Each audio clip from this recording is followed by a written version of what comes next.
and demonstrated by the presentation of the petition itself and the evidence, and the evidence presented by the petitioners, including the evidence of petitioners' witness 12, that the petition itself is not only frivolous, but almost amount to a crass abuse of the process of court.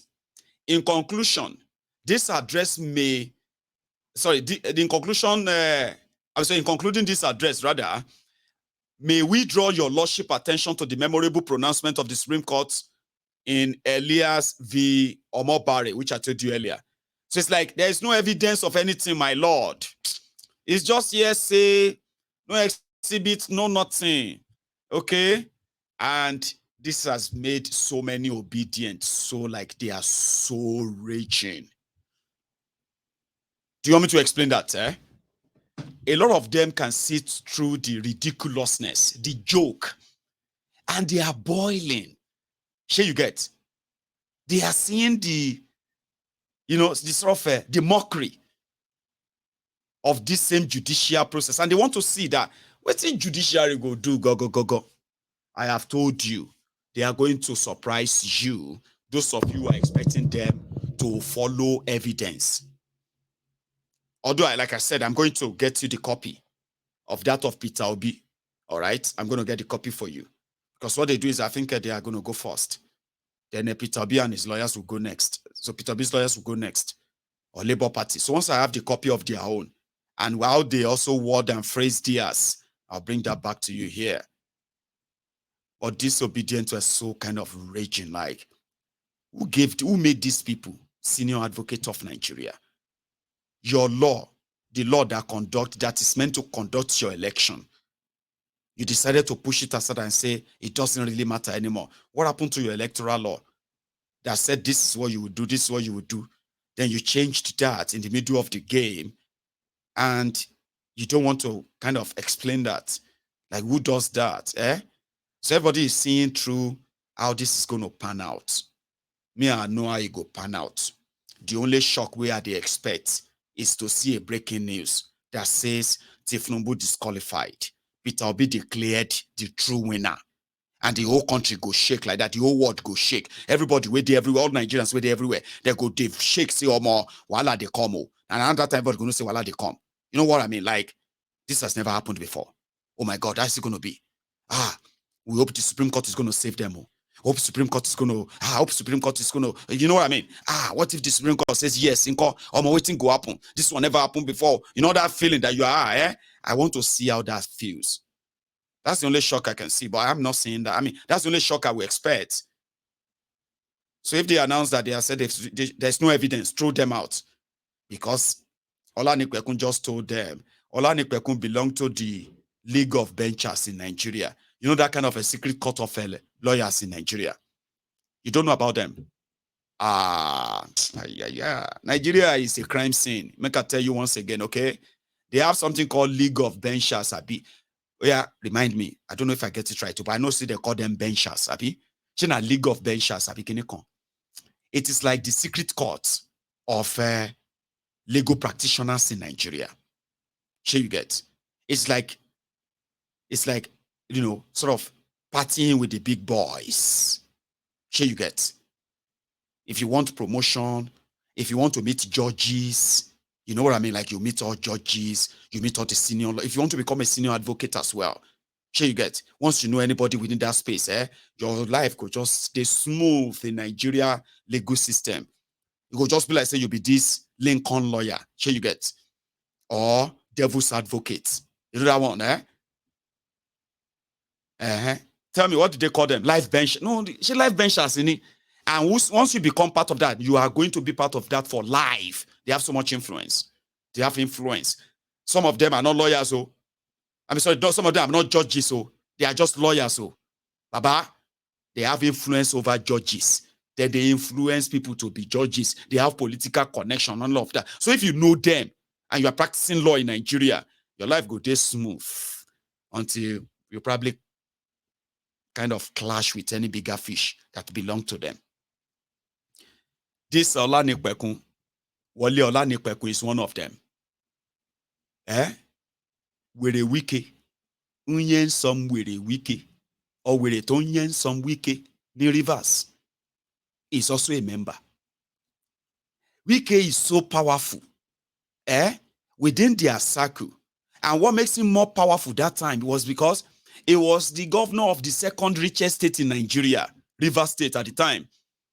And he was such a cheerful giver. He was blowing the money on them. And they love him, they respect him a lot within that circle, which also includes your Chief Justice of Nigeria. I mean, it's like a cult group, kind of. Sure, you get. So Olanipekun don't tell them, no evidence, throw them out.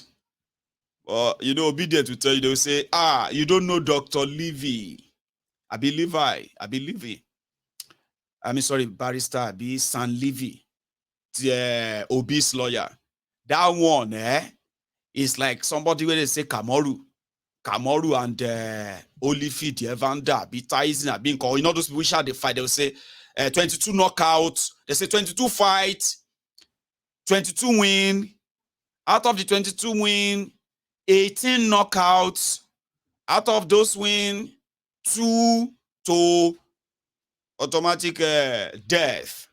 Something like that. Like they will be, reading you the profile of these people. They say 20 fight, 20 win. You get what I mean? Anyway, maybe you don't. Anyway. So the likes of Olanipekun and the rest of them, right? They are reminding them of Levy. So Levy never lost any tribunal case ever. I'm just hearing, they say whether he is defending or is challenging, he's never lost any election tribunal case ever. So you see now say, what best city by the word best. Now waiting everybody could come get, they will come use to dribble themselves. Sure, you guess. I mean, you get that. So it's like that. So obedient kind of always kind of remind everybody. I say, he never lost any case. Even this one with the Oshun election. You see what in doing be a delicate lawyer, all of that. I say, Olanipekun is also person say he go to speak in tongue to all the judges inside court. And you'll be wondering, like, are we discussing this case or something else? He always have that, so they don't jam themselves. So if any shock go day, the only thing we go shock me be say, they tell me say they don't arrest Tinubu for Kenya. That kind of thing. They say, the court says, because see, this has nothing to do with whether you like Tinubu or you don't like Tinubu. It is about what they represent and then what this actually means to you, to your family, to your future, to your life. And if I know what it means, if anybody can avert it for you, you may not know what they are doing for you. See them, every time they turn out, they dodge the bullets for not having Peter Obi and the rest. We dodged the train, we dodged bullet, but they are under the roller coaster of this lost cause called Tinubu. You see the whole Nigeria right now. Should you to see him? No be bullet you dodge you. You dodge bullet, you can't go jam train, moving train. See your life on that boy Tinubu. So if anybody will save you, you may not know what they have done for you, what they are doing for you. So may I take this moment to take you to the presser of the same Labour Party who said, somebody asked them, they said, the Labour Party governor in Abia State, Alex Otti, they said the guy put up Tinubu's frame in his office, and they kind of don't allow any government or any government building or any government business in Abia State to put up Tinubu's photo. Why? Well, the guy, Oshuntokun, the spokesperson for Labour Party said, well, I mean, the people of Abia State elected Alex Otti, okay? And he's their governor, legit. So Tinubu is battling with legitimacy of even being not everybody recognizes him as president. So yeah, if people say that it's illegitimate. So until the court determines whether he's legitimate or not, until they can then say if they will recognize him as president. I don't know, say deeper past that. I might not speak for Shuntoku. We'll go to that presser. Symphony brought this clip to us, and the credit goes to them. Groups as well as very credible and long-standing international and local stakeholders in the Nigerian democratic process, whose reports are an essential contribution towards strengthening Nigeria's democracy. We would like to point Nigerians at this stage to the fact that the EU Observer Group report is in tandem with the reports of other international and domestic observers, duly accredited by INEC, and also in tandem with public opinion and the experience of the majority of Nigerian citizens who participated in or observed the 2023 general elections. At this juncture, there is no doubt that Nigerians and the international community expect the judiciary to critically examine the evidence, the law, and the processes of these flawed elections in arriving at a legally correct and overwhelmingly acknowledgeable verdict.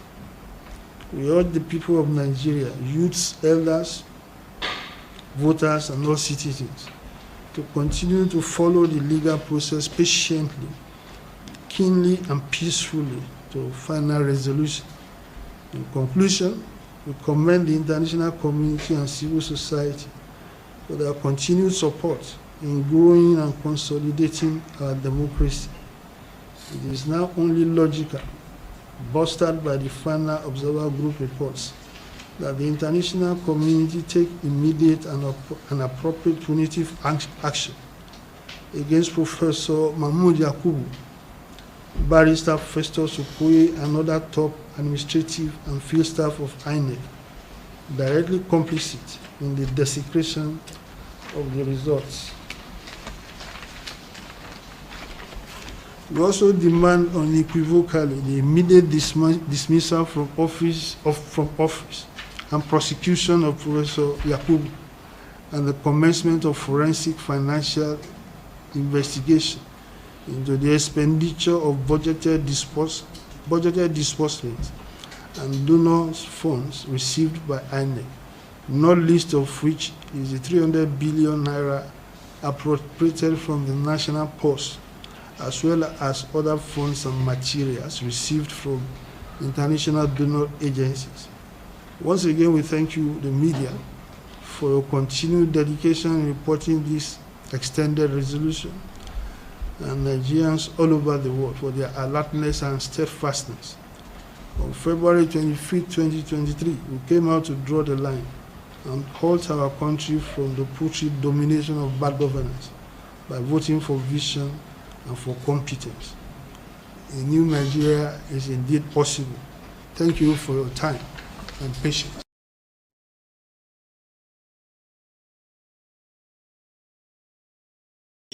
Oshuntokun. Is that his name? Akin Oshuntokun. Very prominent name, kind of. So who has been very, very steadfast. And there are many, many, many people like that somehow, you probably don't get to pay attention to them. Those who actually make up the team of these obedient, old ones, young ones, and in their team and all that, who actually came together for this particular project, I would say, okay? And very, very kind of eloquent too. Detribalize, you would say, eh? I love that. Detribalize Yorubas. We are many, kind of like, But here is the part where they started asking Oshuntokun some questions, and it was like taking questions. I don't want you to be listening to them reading. Nah. So I brought you to the end part of the reading. Now, here is where they actually have having a chat. Watch. And if you haven't really liked this broadcast, do you mind? Please, you can do that now. Yeah? While you watch this. Elections. The president we have today is still in quotes. The legitimacy is still far away from being established. So whatever he does in terms of administrative steps is within his own prerogative. I will leave the decision of the response of the Abia State government to handle what has been requested of it, if it is indeed extended to it. That's why it's government. We don't dictate to officials elected on our party. You will take that into consideration and respond appropriately. The only point I would want to make is that going forward, every step taken by this administration should reflect, with this president, at least until cases are concluded, should reflect the reality of the economic situation of the country, especially as it affects the majority of Nigerian citizens. The Constitution of Nigeria allowed for nominations from 36 states. I do not think we should go beyond that in recognition of the stark economic hardship that is confronting our people. So also is the position of the CBN governor. It's also is constitutionally guaranteed a 5-year term. So that is why, well, I don't know the intentions of the president. That's why it cannot be removed and why they call it suspension. The same attitude should be applied to the INEC. The INEC has done enough damage that merits, being sanctioned accordingly. Ideally, anybody who has committed the kind of gross abuse of office that INEC has committed should resign. But we are in Nigeria where, all things. So that of CBN and EFC will remain a selective approach to justice. If INEC, whose wrongdoing actually has greater consequences, for the well-being of the nation.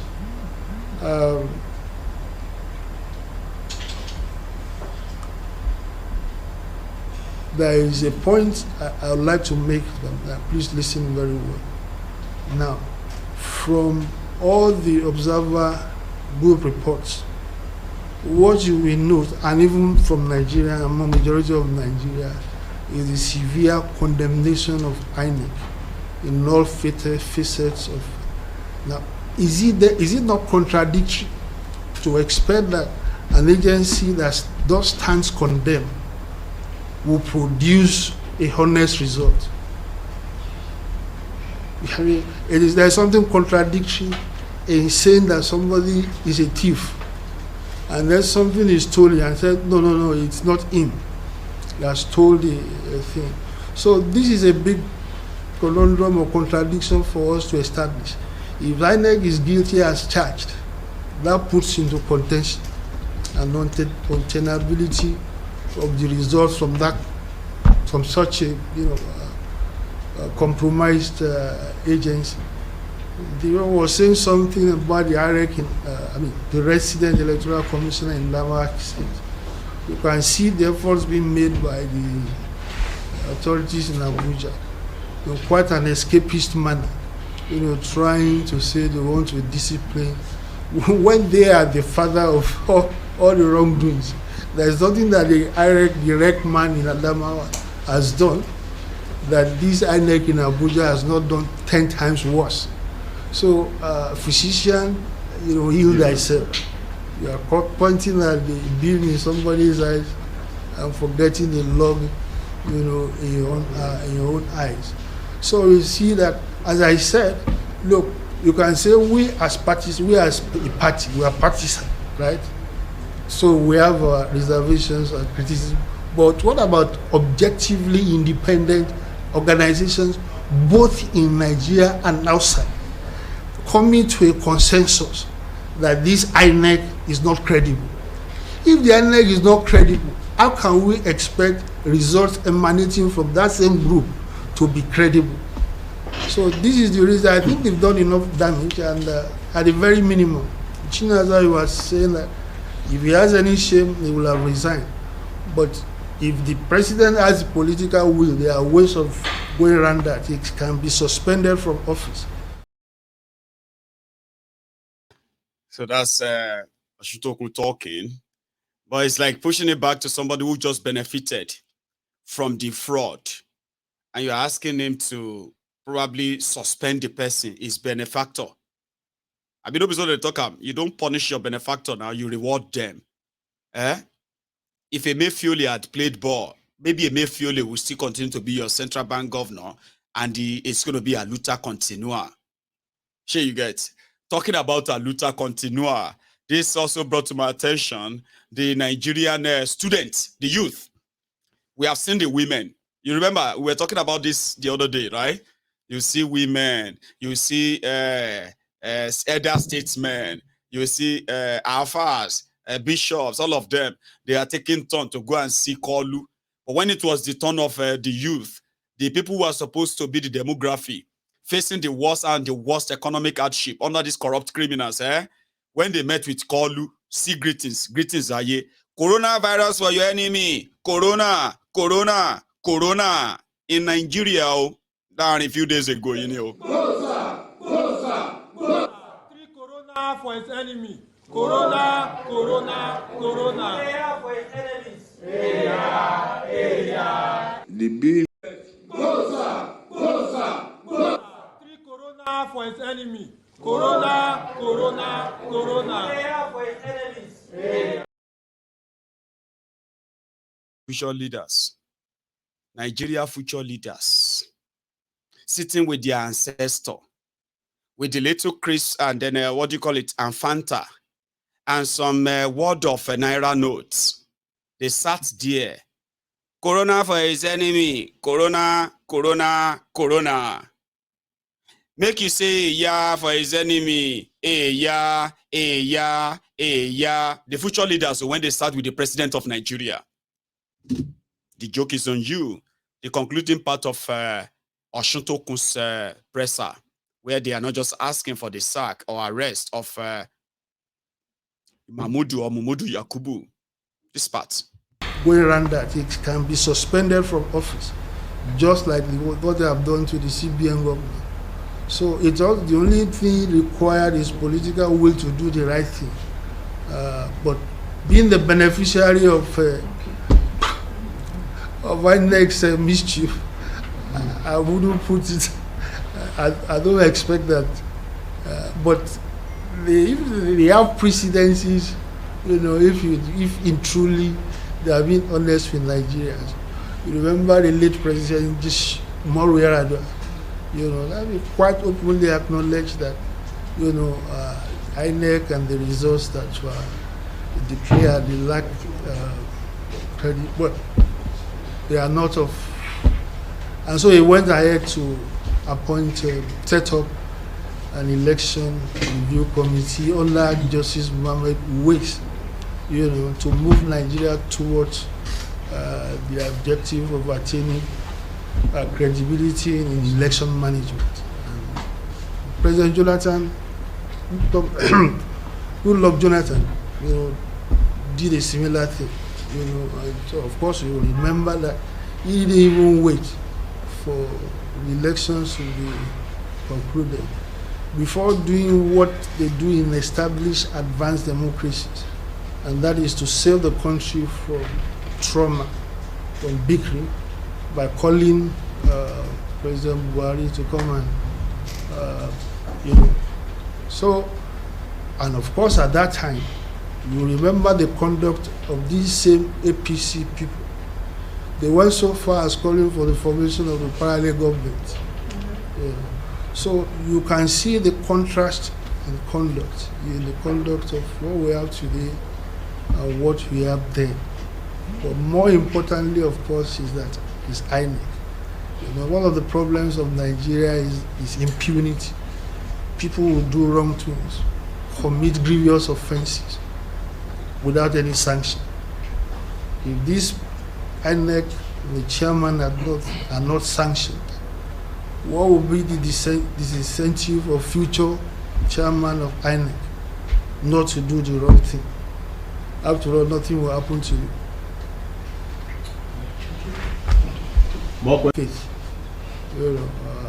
We are also looking for, but that in this instance, on account of the magnitude of the responsibility that is put on their shoulders, that they will do the right thing.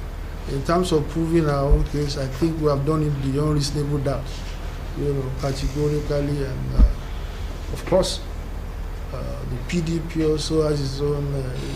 So there is sufficient, overwhelming evidence, for us to expect justice. But the INEC again, from the proceedings, it is ironically, tragically so. The crux of INEC's presentation so far that I witnessed was the argument against believing in beavers and iron. Their own argument that they want to smuggle in is that the law permits them at one stage or the other to do things manually. So you then ask the question, so what was the purpose of the hundreds of billions, expended on this technology if you are the same INEC that their own argument, the crux of their argument is malfunctioning of what they say, contrived malfunctioning. So, so there are several aspects that this is a country in which majority of people hardly could feed themselves 3 times a day. And then you find an agency, a public agency, being invested from money, from hundreds of billions, not to talk with what the international community donated, especially people like the European Union, also made billions of donations, and at the end of the day, the only thing they will say, go to court. And then when they get to court, the argument is that this is what the chairman and his public affairs commissioner, I'm sure you will have seen their video clips where they were swearing heaven and earth that this will be the best election. The beavers and IRF. Now, what they are arguing in the case and their lawyers is that the law permits INEC to us to do things manually. So how do you go around that? It can be suspended from office, just like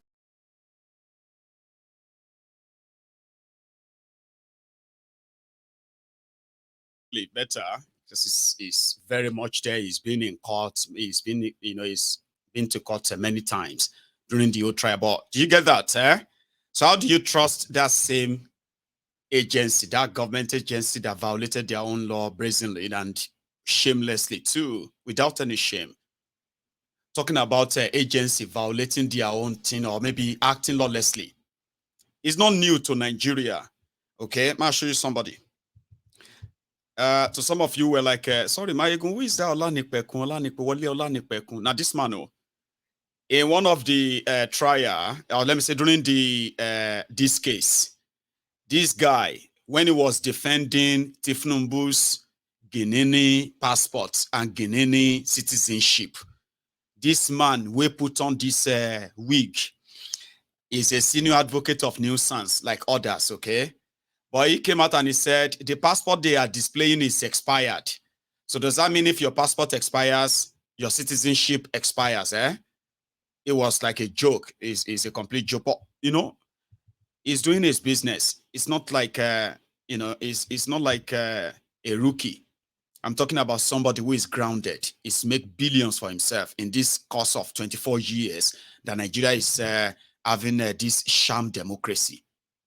So he's making a lot of money for himself. He's written books. It's, you know what I mean? Like, but for the first time, the obedient are meeting him. And they're like, who is this person? How did he become a son? I'm san niba bishi.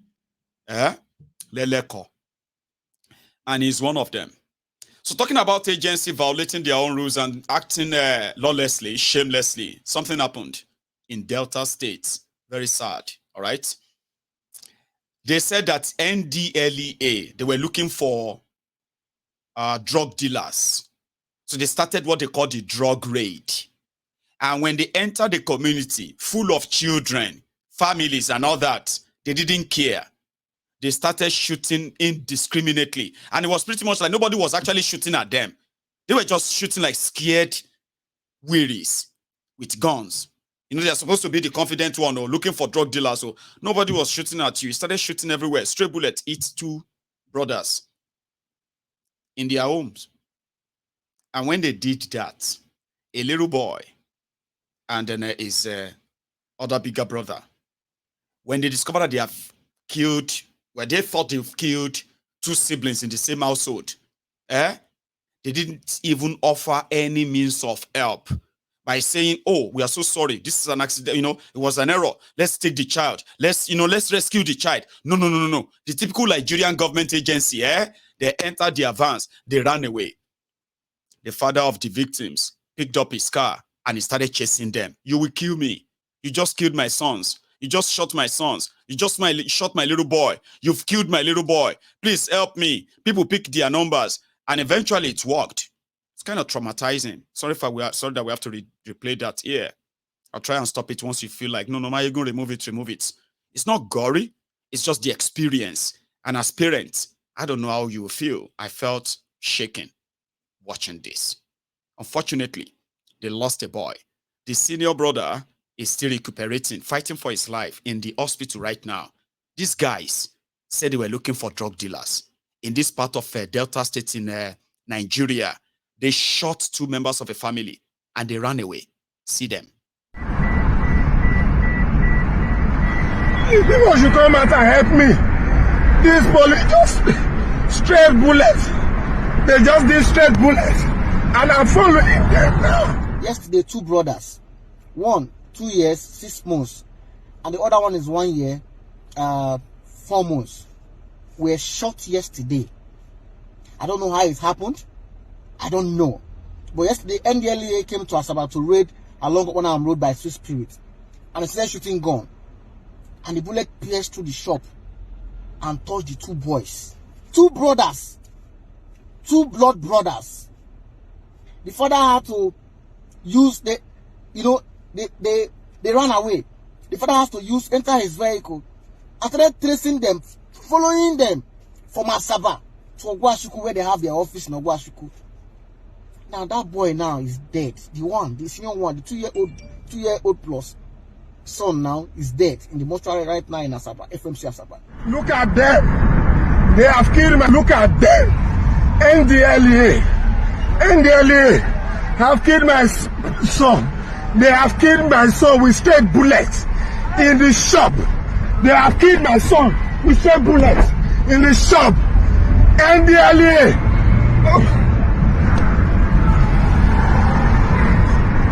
They have killed my daughter in the shop. NDLEA. Please. NDLEA have killed my daughter with straight bullets because they want to do an arrest within the neighborhood. They shoot bullets. He came to meet my daughter and my son in the shop. Please, people should help me. I'm following them now. I'm following them. God, oh, they should account for it. Hey, God, oh. Hey! No. I'm following them. I don't know where they are going to. And they think I should take it off, all right? I mean, you get the message. In Nigeria, even when you are in the comfort of your own home, you can be shot and killed in there. And there will be no anything, I mean, like, they will just say, well, maybe it's just the will of God. Children, adults, nobody is actually safe. Unfortunately, they lost the boy. And I heard that the girl is recovering. She's actually a girl, not even like 2 boys. Not like 2 boys, like I said earlier, anyway, right? They're like a boy and a girl. Little kids. So they have arrested them. But just think about that. You're working for government. No empathy, no sympathy, no human feeling, no nothing. Just brute force, command, and all that. Because people are just mere statistics. They're just statistics. They're not real. And that's how they are treating you, unfortunately.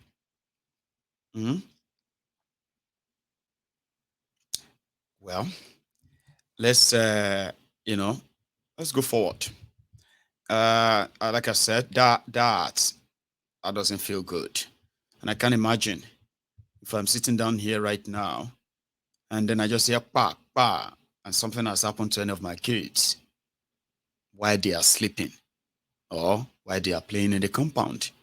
Imagine that trauma and all that. I don't get it. Okay, you know what I'm going to do? I am going to take you to the next chat. This one is kind of brief.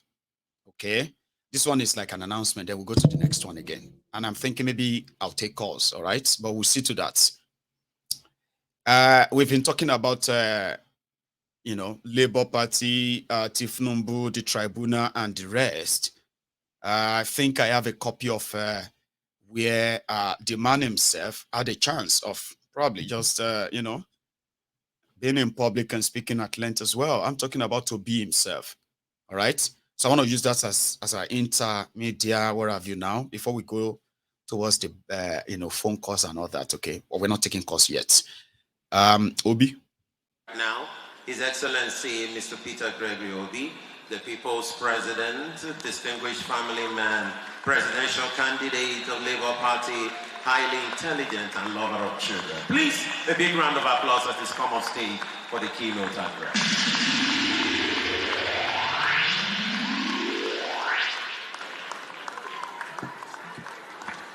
And of course the students. But let me start by recognizing Your Royal Majesty, the teachers. I thank you. We remain grateful for what you're doing. Do not be discouraged because people don't regard you. Know that what you are doing is noble.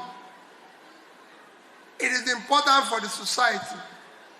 And you are a very important asset for the society. I know at times you feel unappreciated, but don't worry. We will appreciate you. We will make sure that things happen. I was visiting schools as governor, people think. Because you mold the character. We can't have a society unless we have people with the right character. We can't have a society unless we have people with the right behavior. We can't have the people unless we have people with the right discipline and everything. Look at what the young girls have said here. Yes, we have light today by Faraday.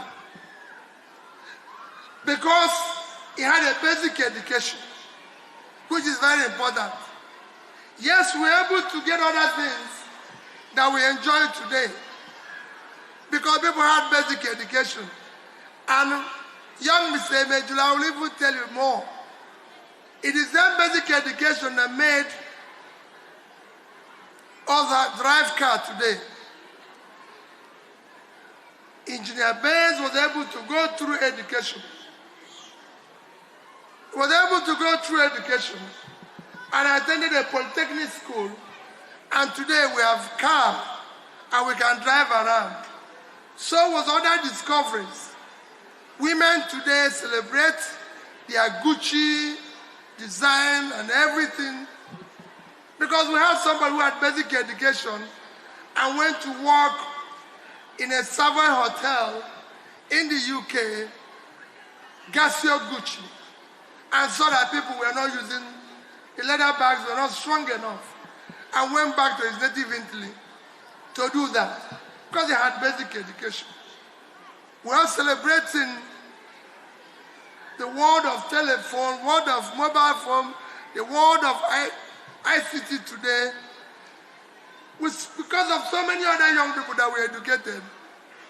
From Steve Jobs, somebody who was picked in a care home, but he had a basic education. Same Bill Gates, somebody who was supposed to be a school dropout, but for the education, for the disciplines, they learned in the basic education. So, young people that are graduating, I thank you and congratulate you. As you move on to the next stage, know that we want you to live in a different Nigeria. We want you to be part of Nigeria where people who have jabbed today will come back to. Because we want them to come back. And they will come back when you build a new Nigeria. They will be part of that asset. So Congress as you go on, please know that the only certificate, the only capital, the only thing you need is good education, which will mold a good character, remain a good person, remain a disciplined person, remain truthful, always do the right things. It is easy to say that if you do the wrong thing, you get fear. It's easy to say that only bad people succeed in Nigeria. But please, do not be part of them. That is what we are trying to change.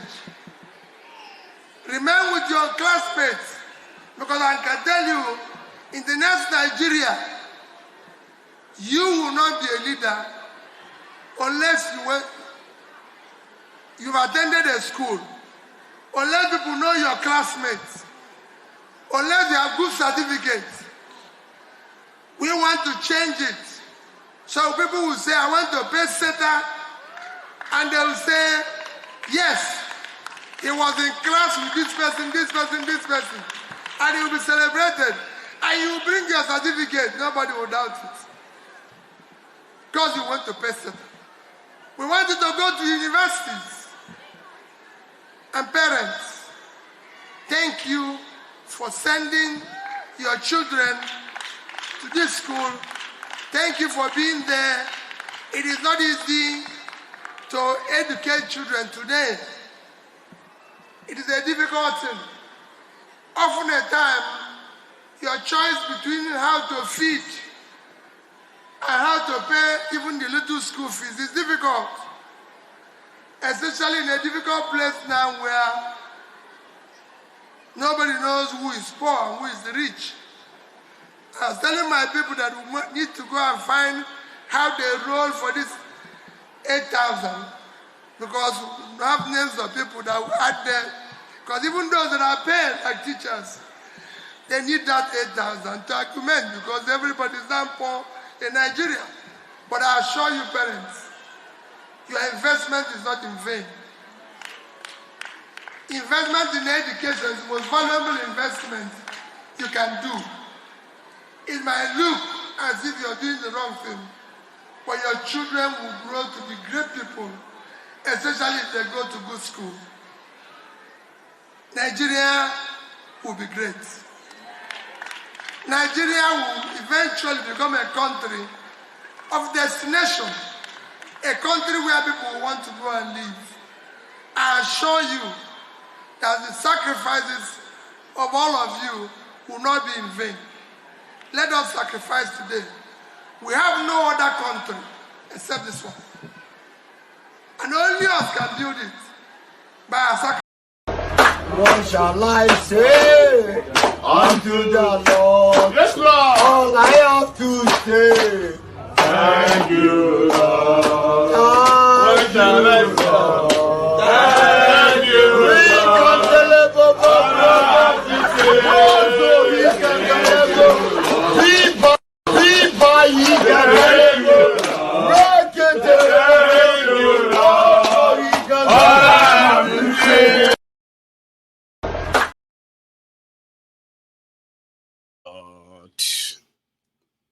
At least when they talk and they say Nigeria will be great.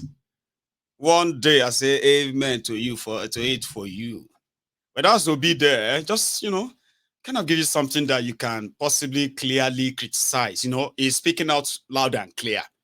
You can pick his word. You can criticize him and say, oh, he said something there. I don't agree. No, he shouldn't say, But when Kolu speak, now the language of the gods, you need to learn how to understand when Kolu is talking. You have to use your own inner auto rearrange. I'm trying to make a word out of that. Trying to make a sentence that will describe what I'm trying to say, right? I don't know how those of you who kind of listen to Kolu, you can't even criticize him. Like, you can't even criticize anything other than you just keep asking questions that you will never get answered. He speaks like that in Bulaba language that you will have to use other ideas to kind of understand what he's saying. But this one will speak clearly, and you can easily just pick his word and fire him. Why did he say best school? Why did he not send his own Kinikon? Why did he, that stuff, right? You can pick it. So I thought you needed that break, don't you? At least it's been a while that you've been always kind of angry and raging and saying, this one again. But talking about Kolu, Benga Daniel, who is likely going to be a minister under Kolu, is a senator already, by the way, all right? So if he's appointed as minister, he will need to leave the Senate and go and join Kolu. On his own, he said, no, we are going to monitor him and I'm going to make sure that if he does anything wrong, we are going to correct him. But remember, when they said they were calling on the old governors, they are back. 10 of them don't die. Let me tell you this. In 1999, between 1999 and 2007, so Nigeria had about 40, I mean, I think it was 46 or so total governors. Some didn't make it second term. Sure you get. So, and some made it their second term anyway. So out of 46 or 48 governors produced in Nigeria between 1999 and 2007, 10 of them don't die. 18 of them have been jailed. All right? No, I think, no, not 18. I think 8 of them jailed. 10 of them still on trial. And then the leftover, there no be anything. So Tinubu call all of them together and they call it the reunion party of Team Governor 1999 to 2007. So Benga Daniel was supposed to be one of them. Here is what he had to say about Kolu. I know it's going to be telling you to give him time. Well, I know. I've seen it. Well, just watch it. Okay? I'll stop it when you don't like it. Benga Daniel. I like to call him Benga Gbewiri Daniel. He knows me very well, by the way, just so you know. Sure you get it. He's now a senator. He could use any link and begin to look for. He once said that to teach me a lesson, to teach that boy a lesson. Maybe I should call one of the clinical to pick him up on Monday. Sir, pick him up on Monday. Why? He's not living in Nigeria. He lives in the UK. So if you really want to do anything, you will have to go and sue him in the UK. So they screenshotted that and sent that to me. And they said that, well, Daniel Tinwao, but that time he wasn't governor. He was battling with Samosun. They were taking everything from him and all of that. He was battling that. He was almost done for. Then he settled somehow some make arrangement with Dubious Dapo. So Dubious Dapo, with that arrangement, yeah, they gave him the ticket and he's a senator now. He's one of the senators in Abuja now. So now he's in government. He's close to Kolu. If you want to arrest Mayegu now, this is the best time. If you want to sue me, this is the best time. He's back in public. He's representing me. Can you believe that? Benga Gbewiri Daniel is representing me in that Nigeria Senate. He's representing the Ijebus, the entire Ijebu. Can you believe that? Ijebu, Remo is representing all of us there. So definitely, I got to mention a name soon, very much. And if anybody is looking for me, it's going to be Benga Gbewiri Daniel. Or it will just let me be like that boy, I'm mad. I don't want any trouble with him. But here is what you have to say when it comes to Tinubu. We are going to monitor him. If he should do anyhow, I'm going to be one of those that will never spare him. Hear him out. No motive. Excuse me. It's just as simple as I have become a senator. And I know that I'm, as it were, just switch it off, sorry. As it were, we are receiving remuneration. And I wasn't so sure if it is right because the Senate is a full-time employment, as it were. And I thought that I needed to check whether it was right. My mind tells me it's not right because they're doing 2 jobs, or whichever we want to look at it. And so I just thought I should just notify the governor, to suspend the payment probably until after I finish at the Senate. It wasn't meant to be anything extraordinary at all, And then the thing just, well, in fact, I had written letters since the 14th, And then we got the acknowledgement copy. And I think it was during that period that the thing now went haywire a few days ago. There was no motive. You know, I think what shocked the people was maybe the amount, because people thought that, oh, governors are taking, a lot of money. I don't know of other locations, but that happens to be what we were taking. And there were also stories that most governors every year they receive furniture, they get new vehicles, and so on and so forth. We have not been that lucky in Ogun State, if you let me put it this way. And I said in the letter that since 2011 when I left, my car has not been changed. I've not received anything for furniture. I look after my medical. I'm just on my own, and that's all that comes. Simple as that. On the one hand, we install somebody as the president and commander-in-chief of the Federal Republic. And on one hand, that person who have a secret mandate that we have given a mandate to, we don't trust him to do right. So we think that when he's going like this, the legislation should go like that because they're independent. That is negative independence. If people belong to the same party, that president or who is holding the executive wants to build the legacy. The legacy he wants to build is to make his mark in a positive way, that the people of this country will be happy that once upon a time we had this president who did right for us. That is his state of mind. I do not see how the state of mind of the legislature should be different from that.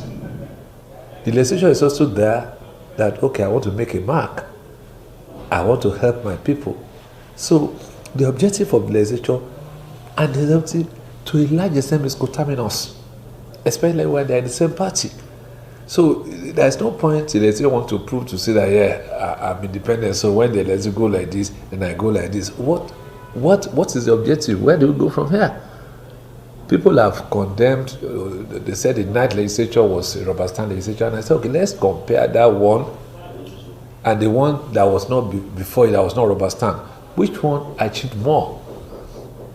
Which one got more bills asserted to by the executive? Is it not under that night legislature that the petroleum industry bill that has been on for years was signed into law? Our debt profile also increased. Well, fine, debt profile might increase. Who do you want to blame? If there is a profile, an equal debt profile, we can sit down and analyze it. Yes, you can say it is the legislature, you can say it is the executive, whatever the case may be. What do you want the executive to do if the legislature does not approve what they want, if they want to borrow money, for instance? Then you and I suffer, the project suffers, salaries don't get paid, things happen. At the end of the day, you're going to. So those are fundamental issues that has to be tackled fundamentally. It's not a question of saying because executive wants it, the legislature disagree, then the legislature is right. No. That's not the way. And if you try to look at some of these challenges holistically, you come to discover that it is in the overall interest of the country that. Just to cut long story short, we are going to be rubber stamp as well.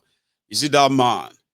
Na baba olori buruku of anything new. Like, one thing is that now one kind guy that came into Ogun State gave, and you know what I mean, like the people that have been so impoverished, right? And he came to Ogun State, right? And he round everybody all together like this. And he brought out a very sharp knife, okay? And he started shaving our heads. He shaved every goddamn soul in that state's head. When he finished, those who proved stubborn, they saw his other side. He is a complete rogue, like a full package criminal. I don't want to go fully into Bengagbe with Daniel. Sure you get. But he had this, right? he was one of the first set of people who kind of understood the power of media, all right?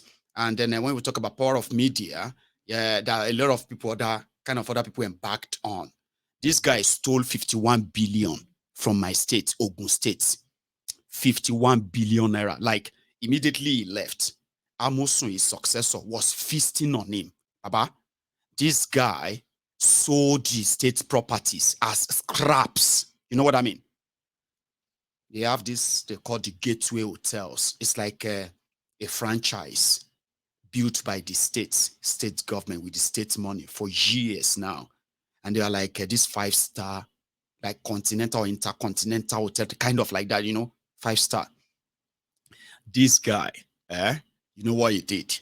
He first used the state's money to fix it, and he sold it as scraps to his friends when he was leaving. Like, just like gifts and all that. And the party could buy for himself. You know what he did? He changed them to what they call the continental, or intercontinental hotel, something.